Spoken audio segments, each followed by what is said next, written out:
Buenos días, yo soy Paul Carr, profesor de la Universidad de Youngstown en el estado de Ohio. Vengo originalmente de Canadá, de Toronto, y yo vivo ahora en Montreal. Me alegro de estar aquí con ustedes, lejos un poco, les envío saludos de aquí. Me gustaría hablar con ustedes de la democracia y la pedagogía crítica, un proyecto que hacemos en nuestro grupo con David Zinger y otros amigos en América Latina, en otros países.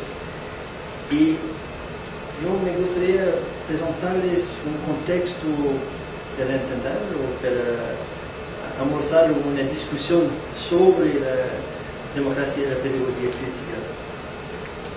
Una cuestión para empezar que nos da una orientación de nuestra reflexión. ¿Están nuestros sistemas educativos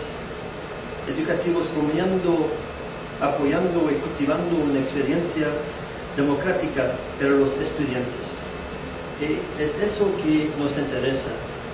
La democracia, según mucha gente, es muy importante, pero ¿qué hacemos en las escuelas, en la educación, para cultivar una conexión entre la democracia y la educación y la democracia, y especialmente la justicia social?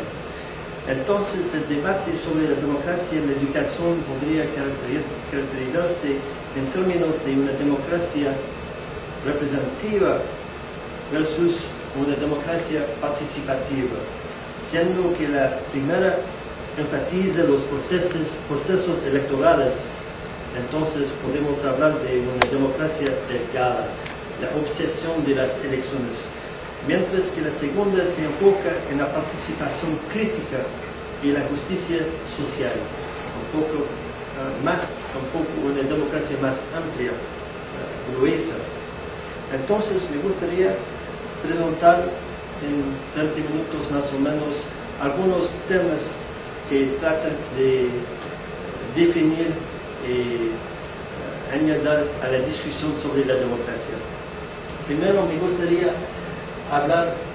tratar de describir, definir la democracia, especialmente la cuestión de las elecciones, y hablar un poco de la educación. ¿Cómo podemos tener la democracia sin la educación? Una educación amplia, según la metodología, la ideología y el trabajo de Paulo Freire, la alfabetización política. El segundo tema es la pedagogía crítica. Voy a tratar de describir este tipo de estudiar, criticar, pensar, hablando un poco del trabajo de Joe Kinshro, el amigo norteamericano que desafortunadamente falleció hace un año, un hombre muy importante, un buen amigo, integre. El tercer punto es la alfabetización política de los medios y la alfabetización política por lo general. Allá podemos hablar un poco cómo tener una democracia cuando tenemos el racismo, la pobreza, la guerra y otras desigualdades. Y por fin, para terminar, me gustaría hablar un poco de qué puedo hacer. Muchos estudiantes se preguntan, es interesante criticar, pero ¿qué puedo hacer? Entonces, vamos a presentar algunos puntos de este nivel. Entonces, la democracia. ¿Es posible tener una democracia? Deseamos tener una democracia. ¿Qué es? Especialmente cuando tenemos la pobreza sistémica, la guerra permanente, según Peter McLaren. Y también, ¿cómo participar en una democracia? ¿Cómo las elecciones pueden representar a la gente? Entonces, la pedagogía crítica puede ofrecernos algunas pistas de reflexión de este nivel. La democracia es un proceso, no es un evento de selección de un líder. Entonces, en todos los diccionarios del mundo normalmente, en los estudios que ya hice con los estudiantes de los Estados Unidos y de Canadá, entonces estamos tratando de amplificar los estudios a través del mundo, en varios países.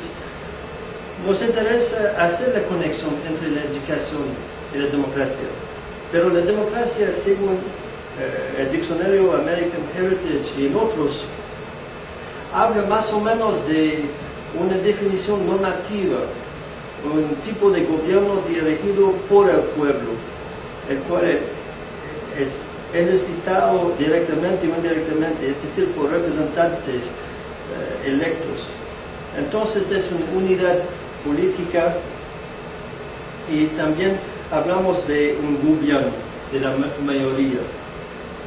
En los estudios que ya hice con los estudiantes de los Estados Unidos y en el Canadá, a menudo la gente se refiere a esta definición como los representantes que toman decisiones, la mayoría y derechos. No hablamos realmente de la educación, de la participación activa de la gente, la posibilidad de erradicar, poner fin al racismo, el sexismo, la pobreza, la guerra y otros. Entonces, Cristiano nos ofrece otras definiciones: el poder de la decisión colectiva, varios tipos de grupos que participan, pero cuando miramos en el Internet, en Google, hay más de 80 millones de definiciones o grupos o etiquetas o otra cosa conectado a la democracia: sindicatos, grupos de música, programas de computador, movimientos sociales y todos. Todo el mundo se quiere democrático. Entonces, esta definición, según Cristiano, no pretende llevar un peso normativo. Desafortunadamente, hablamos a menudo que la democracia es igual a las elecciones. Pero, ¿cuál es la democracia? Entonces, es por eso que nosotros hacemos esta reflexión a nivel de la educación. La cuestión de un voto por persona puede ser más o menos profunda. Podemos hablar de una democracia más robusta, más que las elecciones. Entonces, las medidas políticas. Entonces, la transformación social, eso nos preguntamos, ¿eso puede hacerse a través de la democracia actual o necesitamos otro tipo de estructuras?